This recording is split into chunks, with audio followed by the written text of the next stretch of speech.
அமெரிக்க ராணுவத்துல சமீபத்துல செய்யப்பட்டிருக்கக்கூடிய ஒரு மாற்றம் இந்தியாவை ஓரங்கட்டும் விதமா அமைஞ்சிருக்கிறதா விமர்சனங்கள் முன்வைக்கப்படுது. அது என்ன மாற்றம்? விரிவாக அலசலாம். இது தந்தி டிவியின் நியூஸ் டீப் டைவ். வழங்குவது நான் வினோதினி முத்துராமலிங்கம்.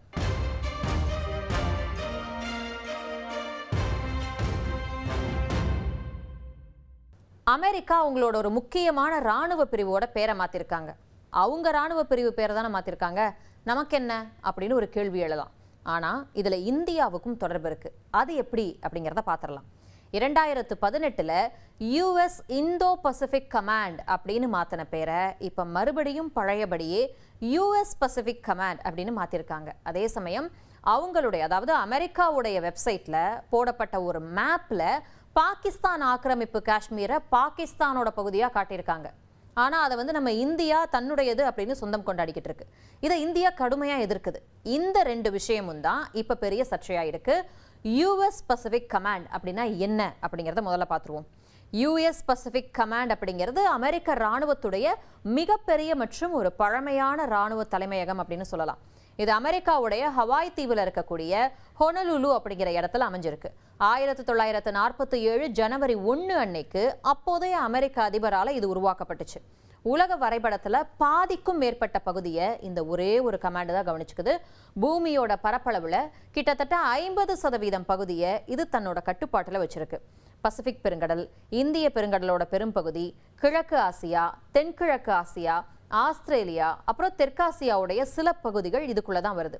உலக மக்கள் தொகையில பாதிக்கும் அதிகமான மக்கள், அதாவது கிட்டத்தட்ட 36 நாடுகள் இந்த கமாண்டோட எல்லைக்குள்ளதான் வாழ்றாங்க. இவங்களோட வேலை என்ன, இந்த கமாண்டோட வேலை என்ன அப்படின்னா, இந்த கமாண்டோட மெயின் டார்கெட்டே ஆசியா பசிபிக் கடல் பகுதியில அமெரிக்காவுடைய ஆதிக்கத்தையும் பாதுகாப்பையும் உறுதி செய்யறது தான்.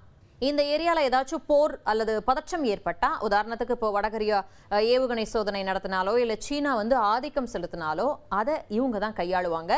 இந்தியா, ஜப்பான், ஆஸ்திரேலியா போன்ற நட்பு நாடுகளோட சேர்ந்து கூட்டு ராணுவ பயிற்சிகளை அவங்க நடத்துவாங்க. இந்த பசிபிக் பகுதி நாடுகளில் சுனாமி, நிலநடுக்கம், புயல் போன்ற இயற்கை சீற்றங்கள் வந்தா இவங்க உடனே களத்தில் இறங்கி மீட்பு பணிகளை செய்வாங்க. இவங்க கிட்ட எவ்வளோ ராணுவ பலம் இருக்கு அப்படின்னா, அமெரிக்காவோட முப்படைகளும் இதில் அடங்கும். கிட்டத்தட்ட 3 லட்சத்துக்கும் அதிகமான ராணுவ வீரர்கள் இதில் இருக்காங்க. அமெரிக்க கடற்படையோட 200க்கும் மேற்பட்ட கப்பல்கள், நீர்மூழ்கி கப்பல்கள், அப்புறம் 1100க்கும் மேற்பட்ட போர் விமானங்கள் இந்த கமாண்டோட பொறுப்புல இருக்கு. ஆசியா மற்றும் பசிபிக் கடல் பகுதிகளில் அமெரிக்காவோட ஒரு வாட்ச்மேன் மாதிரி தான் இந்த பசிபிக் கமாண்ட் அப்படிங்கிறத சொல்லலாம். 2018 இதுக்கு இந்தோ பசிபிக் கமாண்ட் அப்படின்னு பேர் மாத்துறாங்க. இப்ப மறுபடியும் பழைய பேருக்கே மாத்திருக்காங்க. 2ஆம் உலக போர் முடிஞ்ச புதுசுல ஒரு 1947 காலகட்டத்துக்கு அப்புறம் அமெரிக்காவுக்கு பசிபிக் பெருங்கடல் பகுதி தான் ரொம்ப முக்கியமா தெரிஞ்சது. ஏன்னா அங்கதான் ஜப்பான் இருக்கு, சீனா இருக்கு, ரஷ்யா போன்ற நாடுகள்லாம் இருக்கு. அவங்களோட ராணுவ நடவடிக்கைகள் எல்லாமே பசிபிக் கடலை சுத்தியே இருந்ததால அதுக்கு பசிபிக் கமாண்ட் அப்படின்னே பேர் வச்சுட்டாங்க.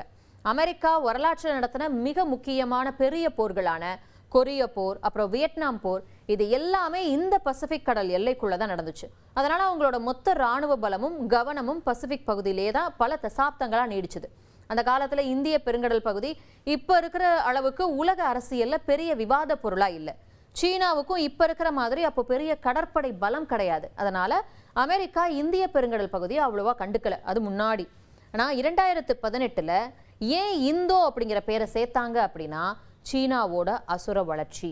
சீனா தங்களோட கடற்படையை பயங்கரமா பலப்படுத்தி பசிபிக் கடலை தாண்டி இந்திய பெருங்கடலுக்குள்ளேயும் தங்களோட ஆதிக்கத்தை காட்ட ஆரம்பிச்சாங்க.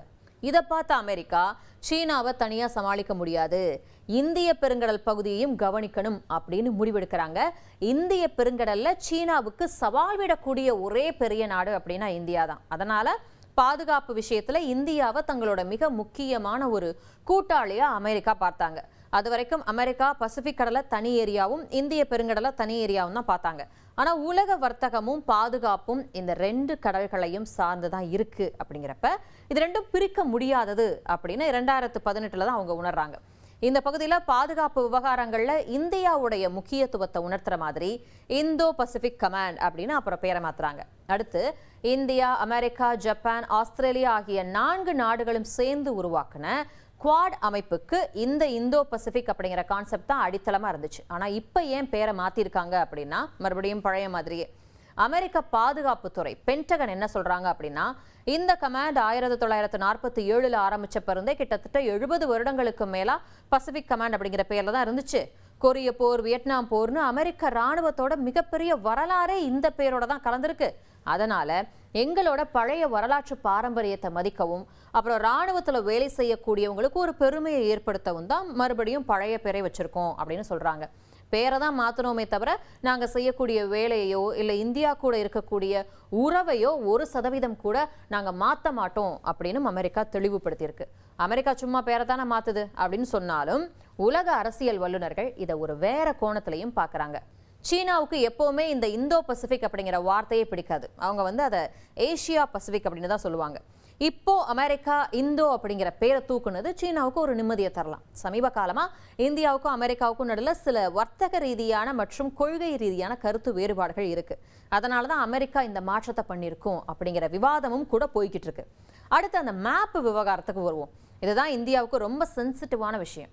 அமெரிக்க ராணுவ வெப்சைட்ல அந்த மேப்ல என்ன பண்ணியிருக்காங்க அப்படின்னா, பாகிஸ்தான் ஆக்கிரமிப்பு காஷ்மீரை பாகிஸ்தான் பார்டருக்குள்ள காட்டியிருக்காங்க. பாகிஸ்தான் ஆக்கிரமிப்பு காஷ்மீர் உட்பட மொத்த காஷ்மீரும் இந்தியாவோட சட்டப்பூர்வமான பகுதி தான்.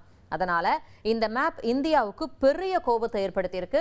ஏன்னா பாதுகாப்பு, தொழில்நுட்பம், உளவுத்துறை பகிர்வு அப்படின்னு அமெரிக்காவும் இந்தியாவும் இணைஞ்சு ரொம்ப காலமா வேலை செஞ்சுக்கிட்டு இருக்காங்க. ஆனா சமீபத்திய அமெரிக்காவோட நடவடிக்கை அப்படிங்கிறது ஒரு குழப்பத்தை ஏற்படுத்தியிருக்கு.